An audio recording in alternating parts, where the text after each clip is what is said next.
Om Swastiastu. Apa kabar anak-anak hari ini? Semoga dalam keadaan sehat selalu ya. Bertemu kembali dengan Bapak dalam pelajaran agama Hindu. Kali ini kita akan belajar mengenai tentang materinya adalah Maharsi penerima Wahyu Weda. Oke, selanjutnya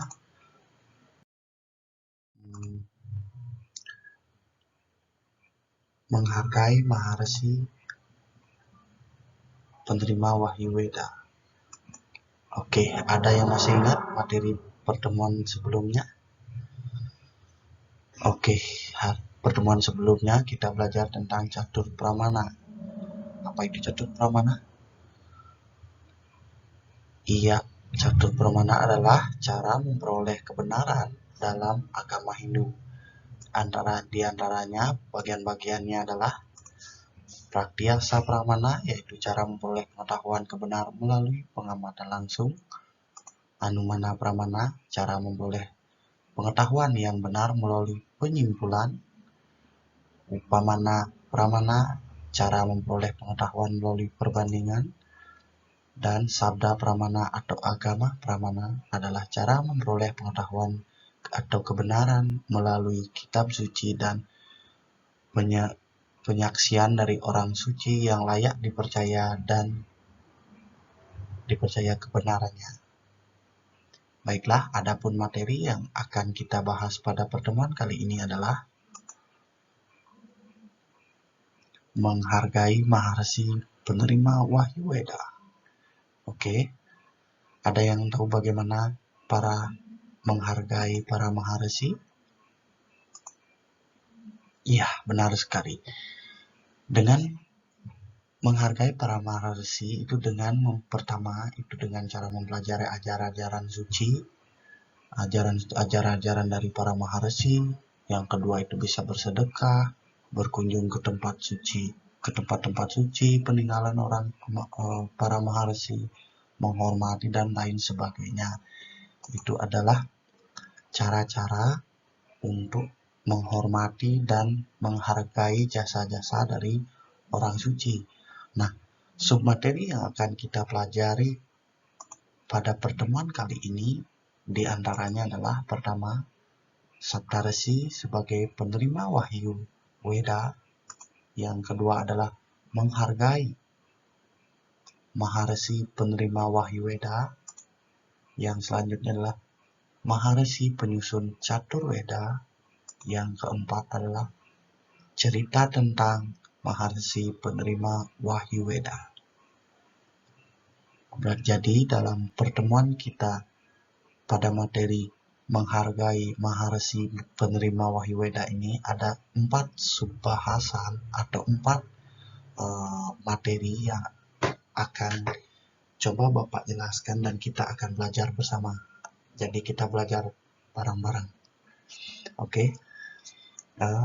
Di antara keempatnya, yang pertama itulah Saptarsi sebagai penerima Wahyu Weda. Jadi kita akan belajar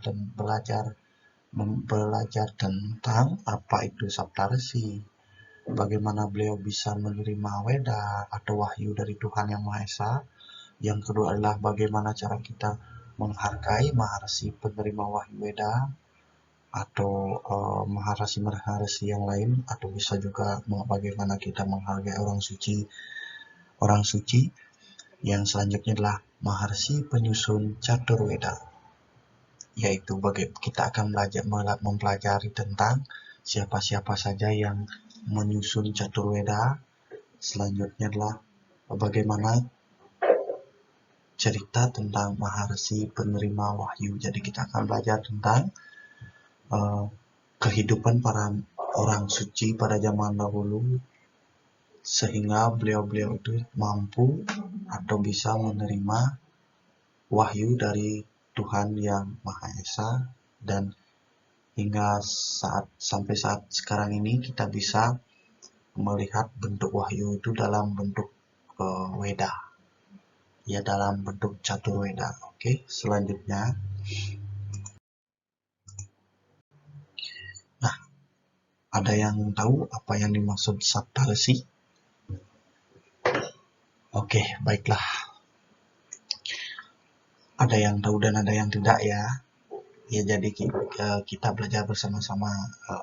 Bapak akan coba jelaskan. Nanti kalau misalkan ada salah dan lain sebagainya, jangan ragu-ragu untuk mengkoreksi, karena seperti halnya guru itu hanyalah belajar itu cuman lebih dulu semalam dari kalian anak-anak ya. Nah, walaupun dalam keadaan COVID seperti ini, kita harus tetap semangat belajar dari rumah. Ingat, patuhi protokol kesehatan. Jika ingin keluar rumah, ingat cuci tangan, pakai masker, dan patuhi peraturan kesehatan dari pemerintah. Nah, selanjutnya Saptarsi sebagai penerima Wahyu Weda. Jadi kita akan belajar tentang apa itu Sapta, apa itu yang dimaksud dengan Saptarsi. Baiklah, di sini Bapak akan menjelaskan tentang Saptarsi ialah orang-orang suci yang diberikan kemampuan untuk menerima wahyu dari Sang Yang Widi atau Tuhan Yang Maha Esa. Di sini Saptarsi ini adalah orang-orang yang memiliki kemampuan luar biasa. Jadi memiliki kemampuan di luar dari kemampuan orang-orang pada umumnya. Nah, orang suci ini diberikan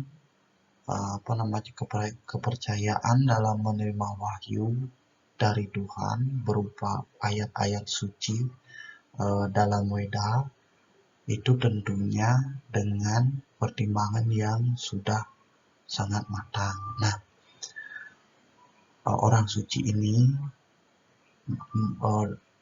memiliki kesucian lahir batin sehingga beliau mampu menerima wahyu-wahyu dari Ida Sang Yang Widi. Selanjutnya, Saptarsi itu berawal dari dua kata, yaitu pertama ada kata Sapta yang artinya adalah 7, sedangkan Resi artinya bijaksana, atau bisa diartikan juga sebagai pendeta, bisa juga diartikan sebagai seorang petapa, seorang penulis, penyair, dan orang suci. Selanjutnya, jadi Saptarsi artinya 7 orang pendeta atau orang suci yang menulis wahyu-wahyu Weda dari Sang Yang Widi. Jadi Saptarsi ini adalah 7 orang suci dalam agama Hindu yang diberikan kemampuan untuk menerima wahyu dari Tuhan Yang Maha Esa melalui beliau menerimanya dengan cara beliau menerima wahyu-wahyu tersebut dengan pada saat beliau meditasi, beliau bisa menerima wahyu dari Tuhan Yang Maha Esa. Oke, selanjutnya Bapak akan menunjukkan kepada kalian ketujuh maharsi tersebut. Di antaranya,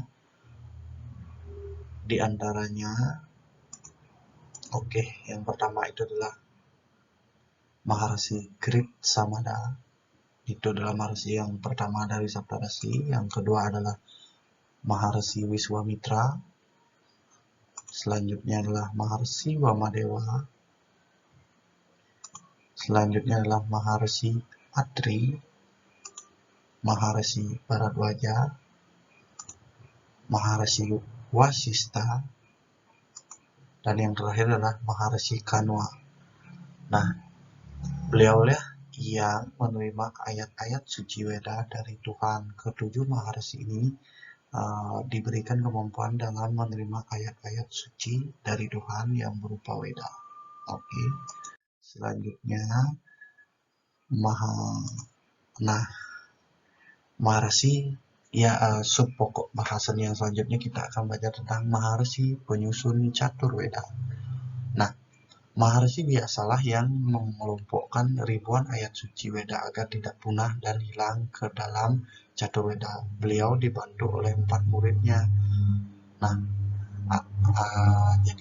Maharsi Vyasa ini sangat besar perannya dalam agama Hindu. Beliaulah yang memprakarsai atau memiliki ide pertama untuk mengumpulkan ribuan ayat-ayat suci dari Weda ini dan digabung, dikelompokkan hingga menjadi 4 kelompok besar yang kita kenal sampai saat ini dengan sebutan Caturweda. Nah, dalam melaksanakan tugasnya atau dalam menjalankan tujuan beliau untuk supaya kitab ayat-ayat ini tidak tercerai-berai di mana-mana, Maharsi Vyasa atau Biasa ini dibantu oleh 4 orang murid. Nah, 4 orang murid ini yang membantu Maharsi Vyasa dalam mengelompokkan Weda. Baiklah, selanjutnya kita akan cari tahu siapa saja keempat murid dari Maharsi Vyasa tersebut. Nah, kitab suci Weda yang diterima oleh Maharsi belumlah tersusun dengan rapi. Ribuan ayat-ayat suci yang telah diterima oleh para Maharsi tersebar di seluruh negeri. Jadi keberadaan dari ayat-ayat suci yang diterima oleh ketujuh Maharsi tadi itu belum tersusun rapi, jadi masih ada di seluruh negeri, jadi masih tersebar. Nah, seperti kata Bapak tadi, Maharsi Vyasalah yang mengumpulkannya menjadi satu hingga menjadi 4 kelompok besar, yaitu Caturweda.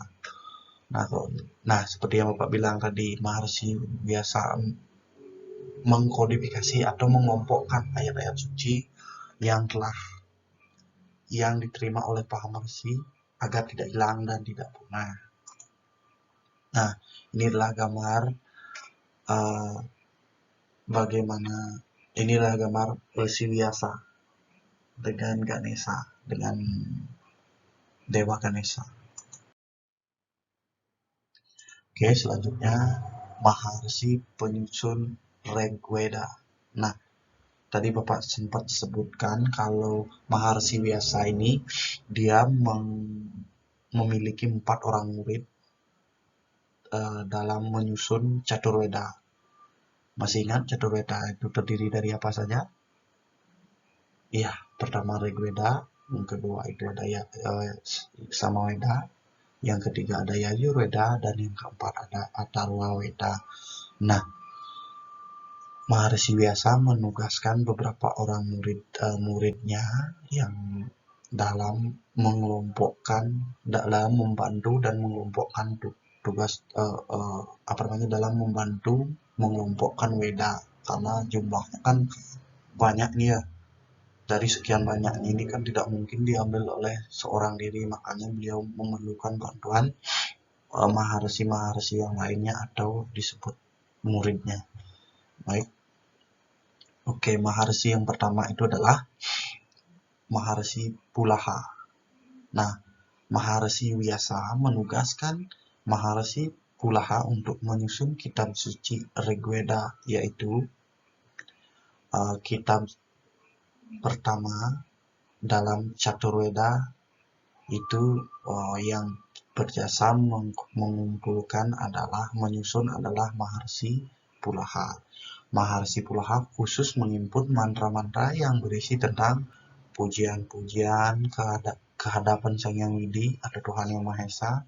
Hasil pengelompokan ini dikenal dengan nama Rigveda Samhita. Jadi beliaulah yang bertugas atau menyusun kitab suci yang pertama. Oke, yang selanjutnya adalah Maharsi penyusun Samaweda, yaitu adalah Maharsi Jaimini. Jadi Maharsi biasa menugaskan juga Maharsi Jaimini untuk menyusun kitab yang kedua, yaitu kitab Samaweda Samhita. Maharsi Jaimini khusus mengimpun mantra-mantra yang berisi tentang lagu-lagu pujian ke hadapan Sang Yang Widi Tuhan Yang Maha Esa. Mantra-mantra yang dikumpulkan disusun disebut Samaweda Samhita. Baiklah. Oke, yang selanjutnya adalah Maharsi penyusun Yajurveda. Oke, yang selanjutnya adalah Maharsi Vyasa juga menugaskan Maharsi Vaisampayana untuk menyusun kitab Yajurveda. Nah, Maharsi Vaisampayana khusus menghimpun mantra yang memuat tentang ajaran pokok Yajurveda. Maka dengan teguh Maharsi Vaisampayana dapat menyelesaikan kitab Yajurveda Samhita. Nah, kitab Yajurveda ini adalah kitab yang di dalamnya berisi tentang tentang bagaimana ilmu tentang pengobatan. Jadi di dalamnya berisi tentang bagaimana memanfaatkan tumbuhan dijadikan diolah sebagai obat, bagaimana intinya Yajurveda ini adalah ilmu kedokteran dalam Weda. Dan selanjutnya itu adalah Maharsi penyusun Weda yang terakhir, itu adalah Weda yang keempat, bukan yang terakhir. Maharsi penyusun yang keempat itu adalah Maharsi Sumanto.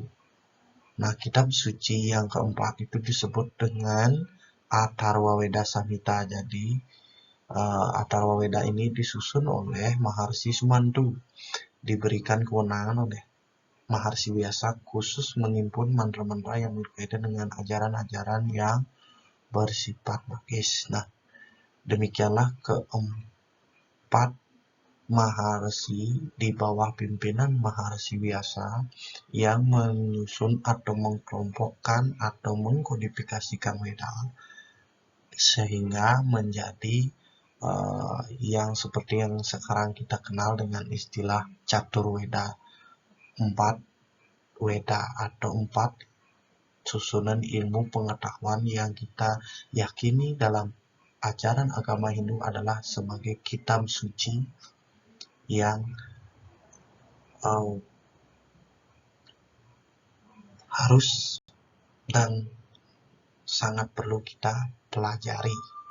Nah, yang selanjutnya itu berkenaan tentang Bapak akan menjelaskan tentang cerita tentang Maharsi penerima wahyu. Jadi tadi kan keempat Maharsi ini adalah mereka-mereka yang mengelompokkan Weda ke dalam Catur Weda, dikelompokkan menjadi 4. Yang pertama Rigveda, yang kedua adalah Samaweda, ketiga Yajurveda, keempat adalah Atharva Veda. Mereka itu keempatnya adalah pertama Resi Pulaha, Resi Jaimini, Sumanto. Nah, keempat Maharsi inilah yang mengumpulkan atau mengelompok Weda tersebut, dan sekarang Bapak akan menunjukkan kepada kalian cerita tentang Maharsi penerima wahyu. Penerima wahyu ini adalah Saptarsi yang ada 7 tadi yang Bapak jelaskan di depan. Nah, sudah barang tentu kenapa tidak sembarang orang yang mampu menerima wahyu Tuhan. Jelas sekali karena di ketujuh para Maharsi ini, karena beliau-beliau ini menjalankan kehidupannya mengabdi kepada kebenaran, mengabdi kepada Tuhan dan suci lahir batin, makanya beliau terpilih dan diberi kemampuan untuk menerima wahyu-wahyu atau ayat-ayat suci yang diturunkan oleh Tuhan. Nah, selanjutnya Maharsi yang mampu menerima wahyu Sang Yang Widi memiliki kemampuan dan pola hidup yang suci. Nah, seperti yang Bapak bilang tadi, Maharsi yang demikian mampu menerima wahyu dari Sang Yang Widi itu berkat beliau dalam kehidupannya itu mampu menerapkan pola hidup yang suci. Beliau selalu mengamalkan ajaran agama Hindu dengan baik. Jadi beliau ini tidak pernah sekali dalam hidupnya ingkar terhadap ajaran agama. Jadi setiap hari beliau sembahyangnya rutin, selalu berbuat kebaikan, selalu belajar tentang agama dan lain sebagainya. Makanya beliau memiliki kemampuan dan terpilih untuk menerima wahyu dari Tuhan. Oke, yang pertama itu adalah Maharsi Gritsamada. Maharsi Gritsamada adalah seorang maharsi yang berasal dari keluarga Anggira. Dalam kehidupannya, Maharsi Gritsamada sangat disiplin dalam melaksanakan ritual-ritual keagamaan. Yang kedua, setiap pagi melaksanakan Surya Siwana, membaca doa pada siang dan sore, serta selalu melakukan perenungan diri dengan melaksanakan meditasi secara rutin. Maharsi Gritsamada sangat berjasa bagi umat Hindu. Beliau mengumpulkan mantra-mantra Rigveda, kemudian mantra-mantra tersebut beliau tulis menjadi buku Rigveda Mandala kedua. Nah, Maharsi Gritsamada ini yang pertama itu beliau ini sangat sekali disiplin dalam menjalankan ritual-ritual agama, dalam melaksanakan pemujaan terhadap Tuhan, membaca doa setiap hari. Juga beliau sangat berjasa bagi kehidupan umat manusia, terutamanya yang beragama Hindu. Itu beliau lah yang menerima wahyu Rigveda dan ditulis ke dalam mandala kedua. Jadi dalam Weda itu, mandala kedua itu, kalau dalam buku istilahnya adalah bab. Beliau itu sangat berperan penting dalam Rigveda mandala kedua.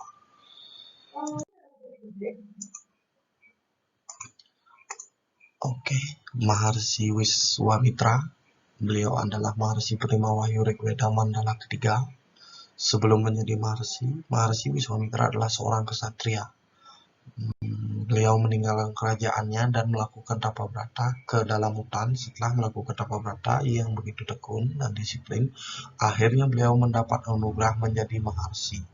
Beliau adalah raja terkenal yang sangat memperhatikan kesejahteraan rakyatnya. Nah, Maharsi Wiswamitra ini dulunya adalah seorang ksatria. Beliau adalah seorang raja.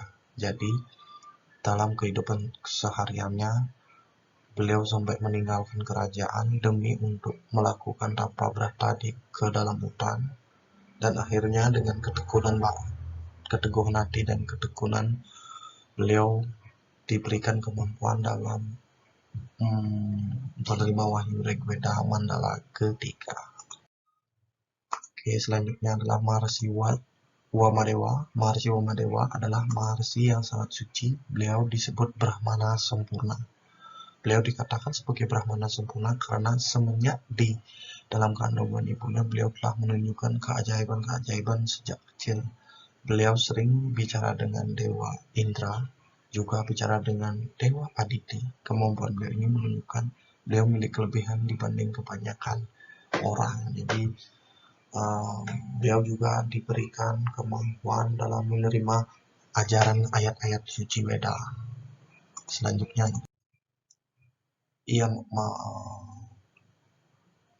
Pak terlewat. Oke.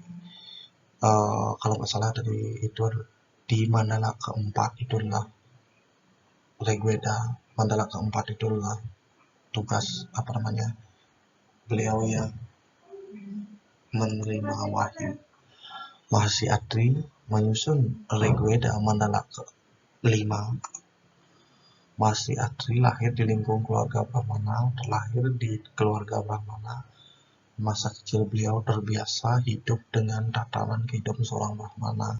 Kehidupan seorang Brahmana selalu mendekatkan diri ke hadapan Sang Yang Widi. Nah, Kalau Maharshi Atri ini memang beliau ini adalah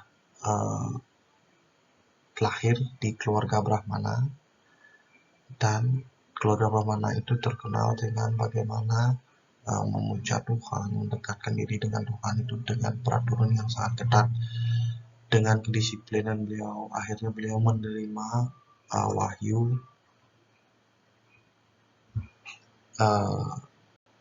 Rigveda Mandala ke-5, yaitu bab ke-5.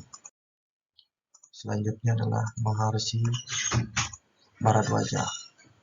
Maharshi Bharadwaja sangat berjasa dalam mengumpulkan ayat-ayat Rigveda Mandala ke-6. Sebagian besar ayat-ayat Rigveda diterima oleh beliau karena kesucian hatinya. Selain beliau terdapat nama-nama lain yang dihubungkan dengan beliau sebagai keluarganya. Maharshi Bharadwaja selalu berpikiran suci. Beliau rajin mendekatkan diri ke hadapan Sang Hyang Widi sehingga beliau menerima wahyu. Ketekunan beliau dalam menyusun mantra-mantra Rigveda, maka dari itu kita wajib meneladani perilaku luhur beliau. Nah, Maharshi Bharadwaja ini sangat berperan sekali dalam mengumpulkan, atau beliaulah yang menerima wahyu ayat suci Rigveda Mandala ke-6 atau bab ke-6. Selanjutnya, ini Maharshi Vasistha. Maharshi Vasistha banyak dikaitkan dengan turunnya wahyu Rigveda Mandala ke-7. Nama Maharshi Vasistha banyak disebut dalam kitab Mahabharata. Maharshi Vasistha adalah Maharshi yang tekun dan penuh semangat. Beliau tinggal di hutan Kamyaka. Beliau belajar di tempat yang sepi dan sunyi. Beliau banyak mendapat wahyu Rigveda. Mantra-mantra yang diterima oleh Maharshi Vasistha disusun menjadi Rigveda Mandala ke-7. Maharshi Kanwa. Maharshi yang ke-7, ini yang terakhir, adalah penerima wahyu dari Sang Hyang Widi. Maksud Bapak Maharshi yang ke-7 ini adalah Maharshi Kanwa. Maharshi Kanwa adalah orang suci yang tekun menjaga kesucian diri. Karena ketekunan beliau menjaga kesuciannya, beliau mendapat wahyu dari Sang Hyang Widi. Selain itu, beliau juga sangat dikagumi karena kesabaran dan kebijaksanaannya. Wahyu-wahyu yang diterima beliau, maksudnya wahyu-wahyu yang diterima beliau susun menjadi Rigveda Mandala ke-8. Jadi Maharshi Kanwa inilah yang menyusun atau menulis Rigveda, khususnya di Mandala ke-8. Nah, demikian tadi ke-7 cerita-cerita yang mengenai para Maharshi, bagaimana beliau bisa menerima wahyu dari Tuhan Yang Maha Esa. Begitupun dengan kehidupan beliau yang perlu kita teladani dalam kehidupan kita sehari-hari. Pertama, yaitu sering mendekatkan diri ke hadapan Tuhan Yang Maha Esa. Bagaimana kita selalu berbuat baik, bijaksana, tidak boleh berbuat yang keluar dari norma-norma agama. Nah, selanjutnya kita akan bagaimana menghargai Maharshi penerima wahyu Weda. Kalau tadi beliau sudah berjasa sekali dalam menerima wahyu, menuliskan dan sampai mengelompokkan agar tidak ajaran dari Tuhan tidak hilang yang diterima oleh beliau tulis langsung berupa buku dalam Weda. Selanjutnya adalah tugas kita bagaimana menghargai jasa-jasa beliau dalam dalam mempertahankan Weda supaya tidak punah. Baik, menurut ajaran agama Hindu, setiap orang terlahir ke dunia memiliki 3 hutang yang disebut dengan Trirena. Nah, Trirena yaitu adalah 3 hutang yang kita bawa sejak lahir. Yang pertama itu adalah hutang Yang pertama itu adalah hutang kepada orang tua. Yang kedua adalah hutang kepada sang yang tertukar. Bapak ulangi. Yang pertama itulah hutang kepada Tuhan yang disebut dengan Dewa Rena. Yang kedua adalah hutang kepada orang tua yang disebut dengan yang kedua itu adalah hutang kepada leluhur atau orang tua yang disebut dengan Pitra Rena. Yang ketiga adalah hutang kepada guru atau maharesi atau orang suci yang disebut dengan Resi Rena. Nah, selanjutnya kita akan berkaitan dengan pembelajaran kita pada pertemuan kali ini itulah tentang bagaimana menghargai orang suci, yaitu kita juga akan belajar tentang bagaimana apa yang dimaksud dengan Resi Rena, yaitu hutang kepada resi atau guru. Nah, oleh karena itu sudah menjadi kewajiban bagi kita untuk selalu hormat dan menghargai jasa-jasanya. Nah,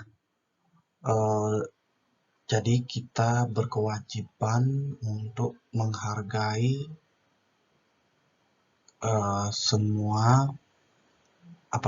kita berkewajiban untuk menghargai semua yang telah beliau warisin kepada kita, baik itu ajaran agama, baik itu budi pekerti yang luhur. Nah, sudah barang tentu kita berkewajiban pula untuk menghormati dan menghargai dengan cara yang sudah seperti Bapak sebutkan di awal, bisa seperti bersedekah kepada orang suci, menghormati, menjalankan ajaran-ajaran agama. Selain itu bisa juga berkunjung ke tempat-tempat suci, tempat peninggalan orang suci, bisa mengunjungi rumah-rumah orang suci. Itu adalah beberapa cara yang bisa kita lakukan dalam menghargai atau menghormati atas jasa-jasa sebagai orang suci. Nah, demikian dulu penjelasan dari Bapak untuk pertemuan kali ini. Bila ada salah kata atau salah ucap, Bapak mohon maaf, dan sampai jumpa di pertemuan minggu depan. Untuk akhir kata, Bapak akhiri dengan Parama Sandi, Om Sandi, Sandi, Sandi, Om.